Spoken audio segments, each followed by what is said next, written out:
Okay, so we are doing the second half of your notes and theorems packet, your limits and theorems notes. So if you will, we're starting here. We're going to finish this up today. Shouldn't be too bad. So take a look at your first FRQ that you have here. So this is a real question off the AP test, which is basically all you're going to have on the AP test this year is FRQs. So we have our graph. It tells us that it's differentiable. Now, I don't know how much you remember about that, but remember that if a graph is differentiable, it also must be continuous. Okay, that's a requirement. If it's differentiable, it has to be continuous. Now, the reverse of that is not true. Just because it's continuous, it doesn't mean it's differentiable. Okay, but that differentiable does make it continuous. Okay. So anyway, part A says estimate f prime of 4. Show the work that leads to your answer. So if I want f prime of 4, okay, remember that what that stands for is the slope of the graph at x equals 4. Now, without the equation, I can't take the derivative and find the exact slope. But what I can do is find the average rate of change. And then I would think about where does 4 fit in? So 4 would be here between 3 and 5. So I'm going to find the average rate of change from 3 to 5. And whatever that slope is, that's about what the slope would have been at 4. So f of 5 minus f of 3 over 5 minus 3. Okay, f of 5 is negative 2. F of 3 is 4. Negative 2 minus 4 on top is negative 6. 5 minus 3 is 2. Negative 6 divided by 2 is negative 3. Also, it's a very good habit for the FRQ to not box or circle your answers. You can do it, but I would say in general, just don't, okay? So part B. Part B, we want the integral from 2 to 13 of 3 minus 5 f prime of x dx, okay? So I need to take the antiderivative of that. So the antiderivative of 3 we know is 3x. The antiderivative of 5f prime would be 5 regular f. Okay, so think about that for a second. If this is f prime and I undo the derivative, that just gives me regular f. Then remember, on top, I'm going to plug in a 13. On bottom, I'm going to plug in 2. So let's do 13 first. So I have 3 times 13 minus 5 times f of 13. And then I'm like, well, that's weird. Oh, wait, bruh, look what we have here. At 13, what's f? F of 13 is 6. So 3 times 13 is 39 minus 5 times 6 here is 30. 39 minus 30 is 9 on top. Oops, don't circle. Don't do it. Okay, let's break the habit. Okay, then on bottom we're plugging in a 2. So I have 3 times 2 minus 5 times f of 2. And then I'm like, okay, well, 3 times 2 is 6. 5 times f of 2. Where could I find? Oh, yeah. Okay, here you have your 2. That means f of 2 is 1. 5 times 1 is 5. 6 minus 5 is 1. Don't circle. Don't do it. And then take these two guys and subtract. So 9 minus 1, my final answer is 8. Okay. All right, next one, part C. Okay, part C says use a left Riemann sum with the subintervals in the table to approximate the value of the integral. Show the work that leads to your answer. Okay, so the integral of 2 to 13 of the function f of x is approximated by. Now remember, we're using an approximately here because we don't have the exact function. We only have these values they gave us in the table. And then remember, the way that you do a Riemann sum is you're going to do delta x times a y value. delta x times a y value, delta x times a y value, etc. Okay? So if I'm doing a left Riemann sum, I'm going to compute all of the widths to see if they're the same. And then if they are, I can do, I don't know if you remember that little short version. Remember how you can take the delta x out and then just add up each of the y values? Okay, but that's only if you have an equal width. So I'm going to investigate that first and see, do I need to do the unequal width one or can I do the equal one? Because obviously this one's shorter. Okay, so let's look at our chart here.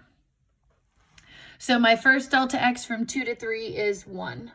My second delta x from 3 to 5 is 2. My third delta x from 5 to 8 is 3. And my last delta x from 8 to 13 is 5. So those are my widths. I see not equal. Gotta do the long version. Now remember, I want a left Riemann sum. That means that I'm going to skip the last y value. It will never get used. So my delta x here is 1. I'm using the left y value, which is a 1, plus. My next subinterval from 3 to 5, the difference is 2. I'm using the left side, which is 4. From 5 to 8, I'm doing a width of 3, y value negative 2. And then 8 to 13 is 5, left y value is 3. And look at poor 6, never got used because it is the last y value. Left Riemann sums skip that value. Okay, then remember from here you would just leave your answer just like that. Okay, I would not waste time adding it up. Here's why. If you do it wrong, okay, automatically you lose the credit that you would have gotten if you had left it like this. Okay, all right, so go ahead and turn the page for me, please. We're going to run through all of your theorems, and then we're going to look at some multiple choice questions. This should not take us as long as yesterday's notes. So first one, let's talk about IVT. Here's what IVT says. F of x must be continuous, and f of a cannot be the same as f of b. Okay, so let's draw a graph where that happens. So let's do our little graph here. I wish I'd done that smaller, but too late. Okay, we'll say here's our graph. Okay, first question. Can I pick f of a and f of b to be here? Okay, answer is no. What this says is my y values cannot match each other. So if this is a and b, I have a big problem because those are the same height. So I'm going to let my a be here. I'm going to let my b be here. Okay, so there's f of a, there's f of b. So here's what intermediate value theorem says. If my graph is continuous and my y values aren't the same, then there must exist an x value equal to x equals c within a to b such that f of c is equal to k. And then I forgot to put, dang it, and your k needs to be between f of a and f of b. So there are actually really 3 things that have to be true for this theorem. So the first one is that your graph has to be continuous. And then your second one is that your y values can't be the same. But then your third one, this is the most important one of all, is that your k value has to be between f of a and f of b. So if I go from 0 to 10, well, then I had to pick 8. I had to hit 8 somewhere. Or I had to hit 6, or I had to hit 2. You know, any value that is between those, I can guarantee there must exist an x equals c within the interval of a to b such that f of c equals k. So that basically means that any value in the middle, there has to be a place where that happened. Okay? Then if you need to find the value of k, you would just set f of x equal to it and solve. Remember that if you get multiple answers, that's fine, but they have to be on your interval from A to B. So for example, let's say that my k value is here, just for fun. Okay, let's say that this is my k value. Well, then not only does it happen once, but it actually happens twice. So this would be 2 possible places that f of c is equal to that k. 2 possible places that f of c is equal to that k, because it happens here and then it happens again here. And actually, debatably, it even happens a third time over here, kind of. Okay, but on the AP test, they usually will not give you a number that it hits that same value that many times. Okay, but if they did, then that's totally fine. Okay, next theorem, extreme value theorem. Extreme value theorem says f of x has to be continuous on the closed interval from A to B. If it is continuous, then there must exist an x equals c within the interval from A to B, such that f of c is greater than f of x for all x values within A to B. Okay, here's what that means. Let's just kind of break it down for a second. So there has to be a c on the interval so that f of c, that value, is greater than all the other values. Basically, what they just promised is that your graph has an absolute maximum. Okay, your graph has to have an absolute maximum. Now, the same can also be true, okay, about a minimum. There must exist an x equals c within the interval from A to B such that f of c is less than all the other f of x's for all x values within A to B. Okay, now I will say that the AP test is really not that technical on these. If you accidentally put brackets or parentheses, you know, it's definitely not the end of the world. But usually your continuous is closed. So I think about like C and C, continuous on the closed interval. So like technically up here, this should also say on A to B. Okay, you have to be continuous on the closed interval. Now, let's just talk about briefly why that is. I want you to imagine that I had a graph that was continuous, but it had an open endpoint. Okay, so just real quick, let me, random piece of paper here. If I had this graph and my endpoint was open, well, then what's my biggest point? Well, now I don't have one, right? So this is continuous, but on open A. And actually, technically, let's say A is here. Well, then my A is closed, but my B is open. Well, then obviously you can see that that's a problem. I have an absolute minimum, but the problem is that there is no absolute maximum. And the reason why is, let's say that this is like 10. Well, then you would say, oh, well, what about 10.9? Well, what about 10.99? What about 10.999? What about 10.9999999, right? I can always get closer to 10 without touching it. Okay, so extreme value theorem falls apart if you're not continuous on the closed interval. Same as intermediate value theorem. Okay? All right, next one is average value for integrals. So then it says to find the absolute minimax, do a candidates chart. Remember, in a candidates chart, you're comparing the endpoints and the critical numbers. Okay? So hopefully you remember that. That's what goes in those two blanks that I kind of scribbled on. Okay, next two theorems, people mix them up a lot. Average value theorem says that if f of x is continuous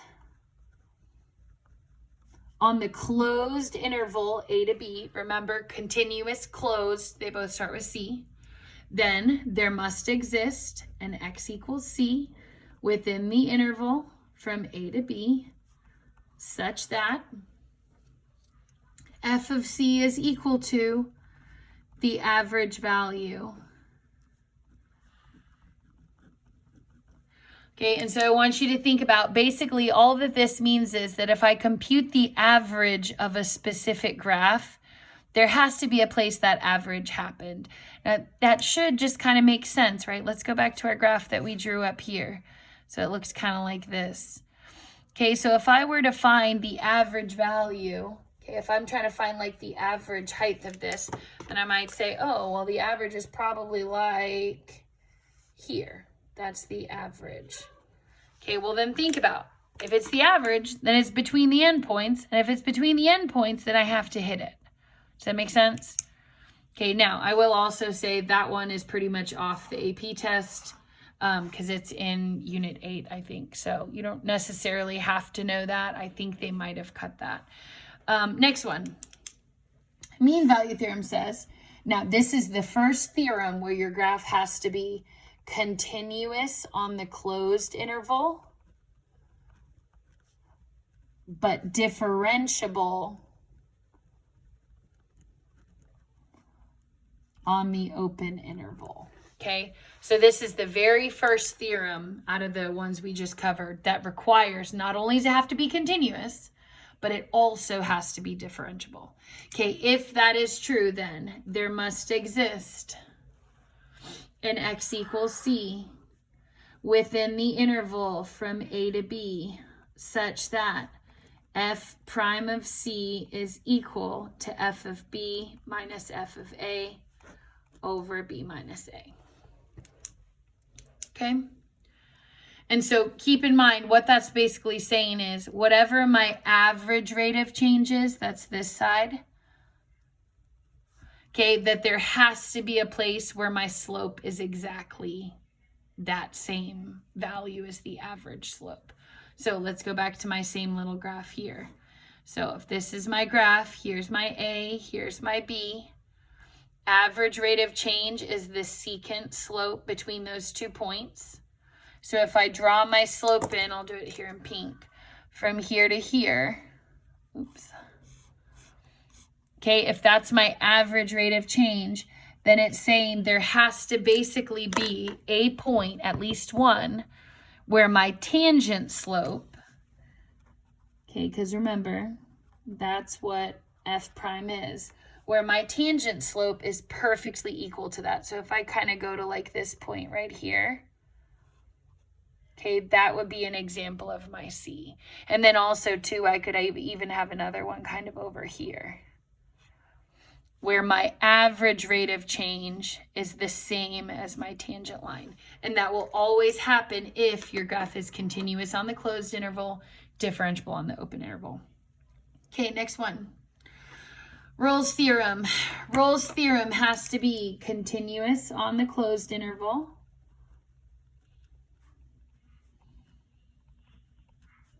differentiable on the open interval, and this is the big point, f of b and f of a have to be the same. So it has to be continuous, it has to be differentiable, and the y values are the same. If that is the case, then there must exist an x equals c within the interval from a to b such that, and then it would be that f prime of c needs to equal 0. Now, I want you to think about why that is, because this should kind of make sense when you think about it all the way through. Okay, if my y values are the same, then what is the slope between them? Okay, if my y values are equal, what is the slope between them? Well, then the average rate of change between them is 0. Okay, let's come back to this graph that we've now drawn a couple times.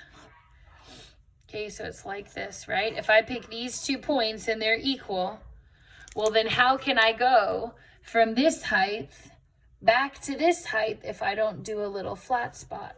Okay, that would be your C right there. Okay, where I have my 0 slope. So basically it's saying if my graph has to turn around to hit the same number, then it has to do it curved like that to where it's differentiable. Okay, because it says it's continuous and it's differentiable. Okay. All right, fundamental theorem of calculus says if f of x is continuous only,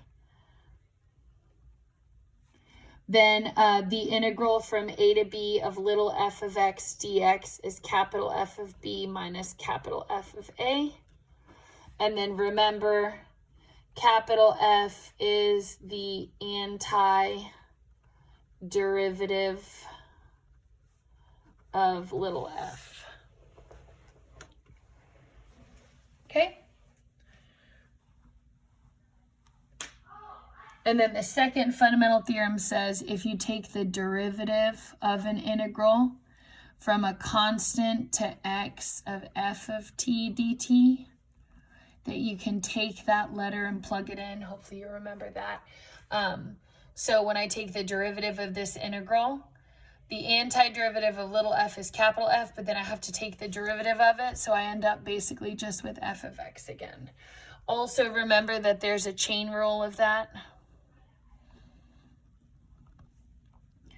And that's if you have the derivative of the integral from a to u of f of t dt. This is a u. Doesn't look like a u. Then I can take that u and plug it in, but I have to also multiply by u prime. Okay, and that is the chain.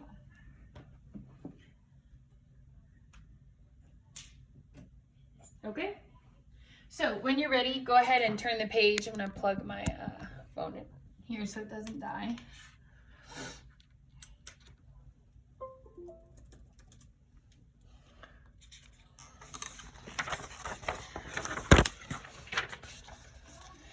All right, so these look terrifying, but they're really not, as long as you know your theorems. So take a look at the first one. It says my graph is continuous.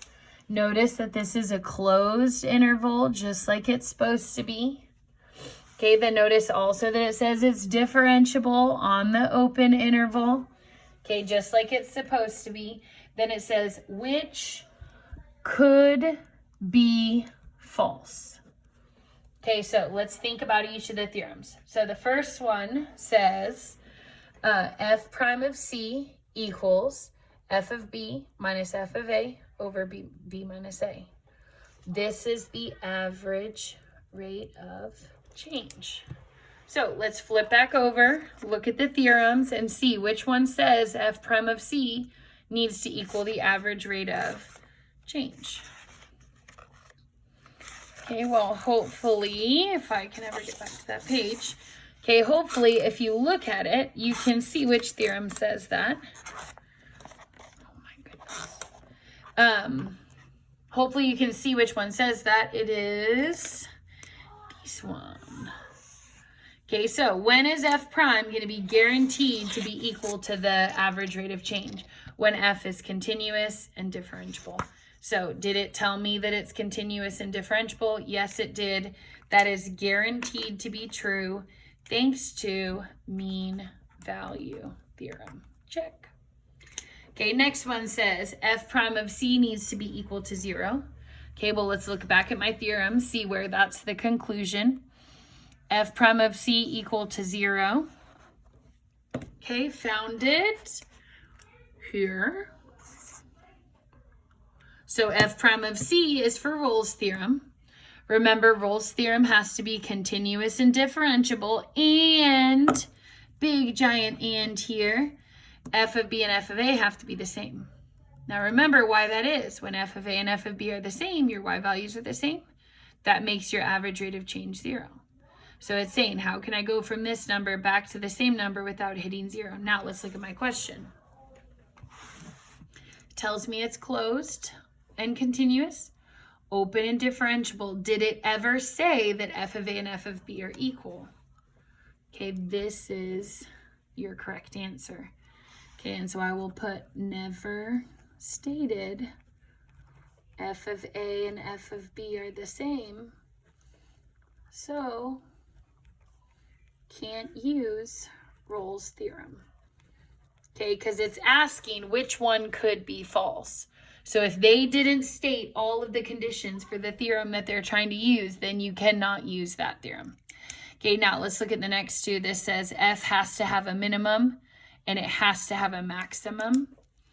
Okay, both of those are the conclusions for EVT. Now remember, with the way that we wrote them, okay, it's like the college way to write it. There must exist, okay, a C, so that f of C is always greater than all the other f's for the maximum. And then the opposite of that for the minimum. So that's these two theorems right here.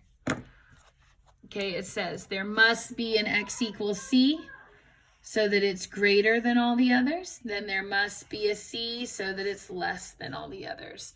So it's guaranteeing an absolute max and an absolute minimum. Now, the only condition for that is that it has to be continuous. So when I look back at that equation, it did tell me it was continuous, so I know that those are both good. Then the last one says that I have to be able to integrate it. Well, remember, integrals just mean to find the area. And if my graph is continuous, then can I find the area under it? Sure. Okay. All right, take a look at the next one. So it says, let G be a continuous function on the closed interval. Okay, so I know it's continuous. Then it tells me that G of 0 is 1 and G of 1 is 0. Okay, which of the following is not necessarily true? So it's continuous on the closed interval. This one says there has to be a number so that G of H is greater than all the other G of X's. That is guaranteeing that I have an absolute maximum. Okay, because I'm saying my letter H is going to be greater than all the other little G of X's. That's an absolute max. That is extreme value theorem. Did they use it correctly? Well, let's flip back and see. Extreme value theorem, all that I need is that it has to be continuous. So when I look back here, I see, oh, they did tell me it's continuous. Check. Okay, next one, it says, for all A and B, if A and B are the same, then G of A has to equal G of B. Okay, well, that's not even a theorem. That's just true, okay? Think about, if my X values, A and B, are the same, well, then my Y values have to be the same because it's literally the same number. So imagine it's like saying, like on this side, I have like 2, and then here I have 8 divided by 4. Well, if 2 and 8 divided by 4 are the same, then if I plug in 2, I should get the same thing that I would get if I plugged in 8 divided by 4. So that's not even a theorem, that's just facts, okay? So let's take a look at the next one. Says there exists a number in H so that G of H is equal to a half. So think about a half. If G of 0 is 1, and then G of 1 is 0, let's draw a little picture here. So G of 0 is 1, and then G of 1 is 0. Well, then it's saying, okay, well, then G of H has to equal a half. Well, think about, if this is 1 and this is 0, then is a half between those? Half is between 1 and 0. And if a half is between 1 and 0, then what theorem says that? Okay, intermediate value theorem. Remember, my graph has to be continuous. My Y values can't be the same, which they're not. One's a 1, one's a 0. And then the number that I want has to be between those. Okay, so that would be correct. Okay, you can also see that theorem here. It says I have to have a continuous graph. Y values can't be the same, and then K has to be between them. Okay, next one says there exists a number 0 to 1 such that G of H equals 3 divided by 2. Okay, 3 divided by 2 is the same as 1.5.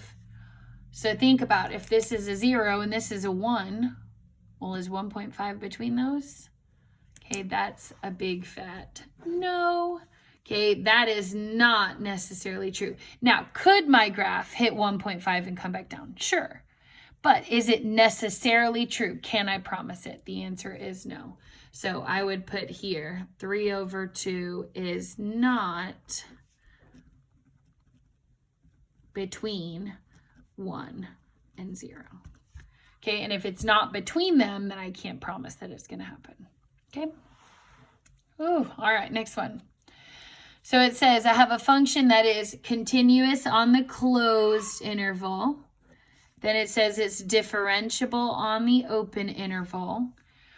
And then it tells me that f of -2 is -5 and f of 1 is 4. Which statement could be false? Let's sketch a little picture here. So -2, -5, we'll put that here. And then 1, 4, we'll put that here. Okay, remember, it has to be continuous, it has to be differentiable. Which of the following could be false? So first one, there has to be a c between -2 and 1, duh, okay, on the interval, so that f of c is 0. Okay, well, think about f of c is 0. If I'm going to go from -5 to a height of 4, do I have to hit 0? Yes. Okay, think about why. Because my graph is continuous, and 0 is where? 0 is between the y values, -5 and 4. Okay, so I'm going to put 0 is between -5 and 4. And if I'm hitting between those two numbers, okay, then I automatically know that IVT guarantees that. Okay, so letter A is correct. Letter B. There must exist a C so that f prime of C is 0. Okay, that's Rolle's theorem. Now let's go back and look at Rolle's theorem again and see if all the conditions are met. So for Rolle's theorem, it says, Rolle's is here, have to be continuous, check. Have to be differentiable, check. And then also, and, big and here, f of A and f of B have to be equal. And so when I go back and look at my question, I notice that these are not equal. Okay, so f of -2 is not equal to f of 1. And so that means that I cannot use Rolle's, so B is going to be the correct answer. Now let's go through the other three just to kind of make sure that you get where those answers are coming from. So look at answer C. It says f of C has to equal 3. Okay, well, think about if I'm going to go from -5 to 4, these are my y values. Do I have to hit 3? Yes, that's IVT. Intermediate value theorem says if I'm going to go from -5 to +4, I have to hit 3 between them. Okay. Then letter D says f prime of C has to equal 3. Okay, well, think about f prime of C, that's my derivative, equal to 3. The only theorem even close to that is this one, where mean value theorem says f prime has to equal f of B minus f of A over B minus A. So what I need to check is f prime is promised to be equal to this, then I need to see if they have the right number here. So if I do f of 1 minus f of -2 over 1 minus -2. Okay, well, f of 1 is 4.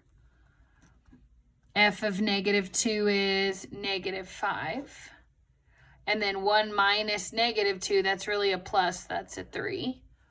Minus a -5, that's a plus as well. So I have 9 divided by 3, which is 3. So did they give me the correct average rate of change there? Yes, they did. Then that's MVT.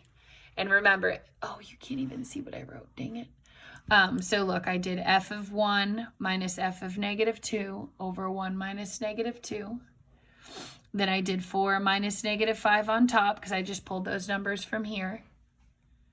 And then when I got 9 divided by 3, which is 3, I know they have the right average rate of change. That means that automatically they did mean value theorem correctly. Also notice my function's continuous and it's differentiable. That tells me I'm allowed to use MVT.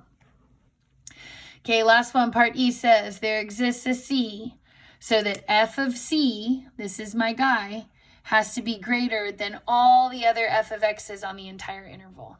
So think about, they're basically guaranteeing an absolute maximum. Okay, and I know I have an absolute maximum because that f of c is greater than everybody else. Okay, well, think about what are the conditions. That's EVT, extreme value theorem. Okay, extreme value theorem says, let's come back and look at it here. Extreme value theorem, my function has to be continuous, that's it. If my function's continuous on the closed interval, then I have to have an absolute max, I have to have an absolute min. So when I read through answer choice E, they did use EVT correctly. So those 4 theorems are fine, but the theorem in letter B is messed up. They can't use roles because the y values aren't equal. Okay, one more like that. Okay, might be a good idea here. Pause the video and look at it. See if you can figure it out yourself. Okay.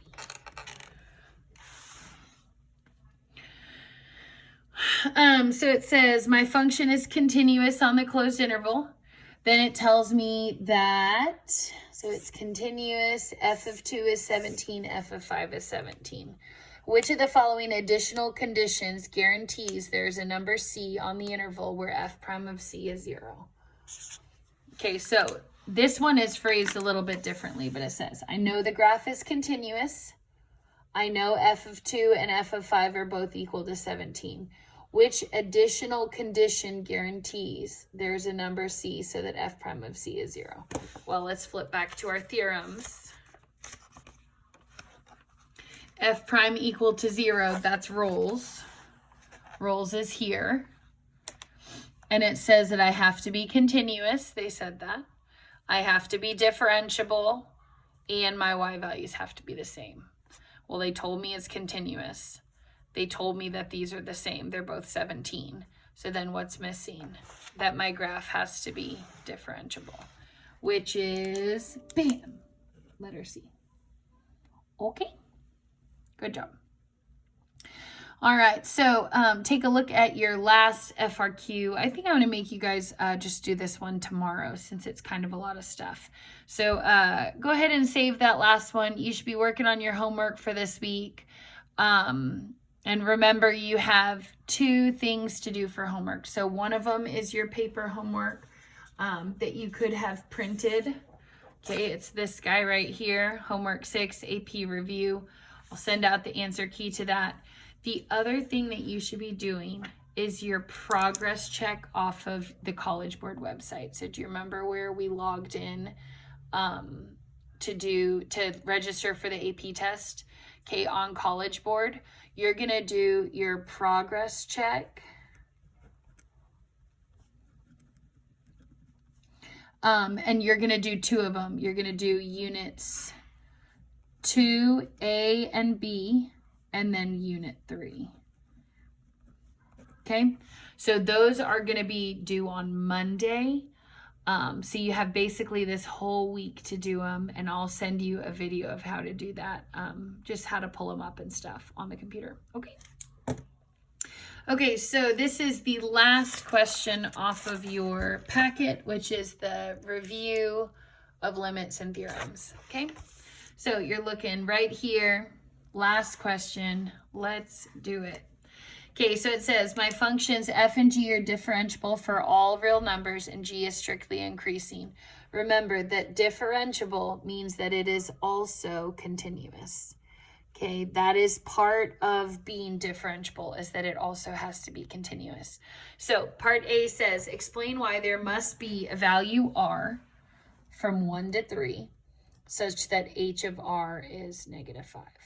Now, notice, instead of them just letting you do it with the regular functions, okay, they put f and g in the table, but then they're asking you about function h. So what it tells me about function h is that h of x is equal to f of g of x minus 6. So if I want to show this, this is IVT. First thing that I'm going to say is, this is for part A, I'm just going to do it up here. First thing I'm going to say is that h is continuous since f and g are continuous. Now, how do I know that they're continuous? Well, they're differentiable, right? Okay, so that's the first thing that I have to show. Second thing that I have to show is that the y value that I want is between the y values that I have. Now, for this part, I'm going to have to do a little bit of work. So my endpoints here are 1 and 3. So I'm going to find h of 1, then I'm going to find h of 3, and then I want to show that this number here, -5, is or is not between h of 1 and h of 3. Okay, so let's see. Obviously, I know it is since I just wrote it, but we have to figure it out. So we're doing f of g of x. So that's f of g of 1 minus 6. And then I'm like, okay, well, they gave me this nice little table here. So let's find g of 1. So g of 1 is 2. So really, I want f of 2. So I'm going to find f of 2 minus 6. Then I'm going to look at my chart again. So I found g of 1 was 2. Now I want f of 2. F of 2 is 9. So then really I want 9 minus 6, which is 3. So my top value is 3. Now I need to find my bottom value. So I want f of g of 3 minus 6. Okay, we'll look at your chart. 3 is here, g is 4. So then really I want f of 4, and then I'm going to minus 6 from that. So f is here, 4 is here, f of 4 is -1. -1 minus 6 more is -7. And so then think about it. If my number that I want is -5, one came out, one endpoint was 3, one endpoint is -7. Well, then did it have to hit that? The answer is yes. Okay, so -5 then is between h of 1 and h of 3. And it is IVT that guarantees this. Okay. All right, let's take a look at the second one. So it says, explain why there must be a value c such that h prime of c equals -5. This is MVT. Okay, remember, mean value theorem promises that as long as this is the average rate of change,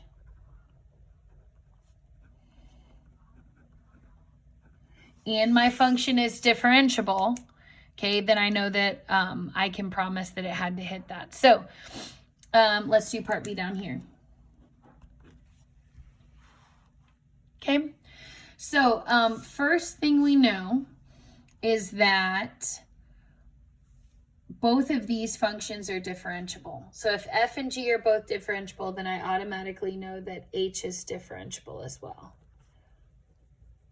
Now, technically, I should be saying differentiable on the open interval from 1 to 3. Okay, just like up here, I should have said on the closed interval from 1 to 3.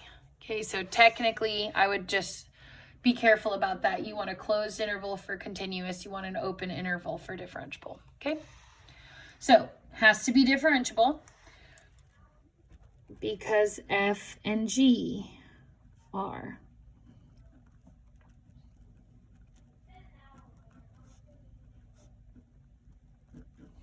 On 1 to 3. Okay, so that's step one. The second thing that I need to find is the average rate of change on 1 to 3. And whatever the average rate of change is, I can promise that the derivative is equal to that. So that would be h of 3 minus h of 1 over 3 minus 1.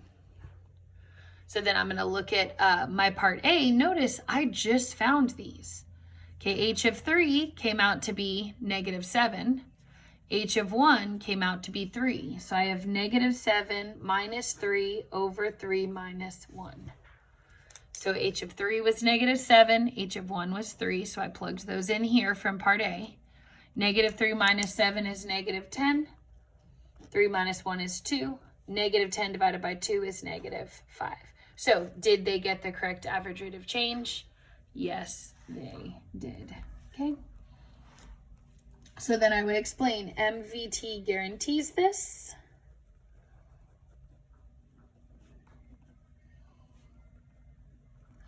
Since Negative 5 is the average rate of change of function h on the interval from 1 to 3.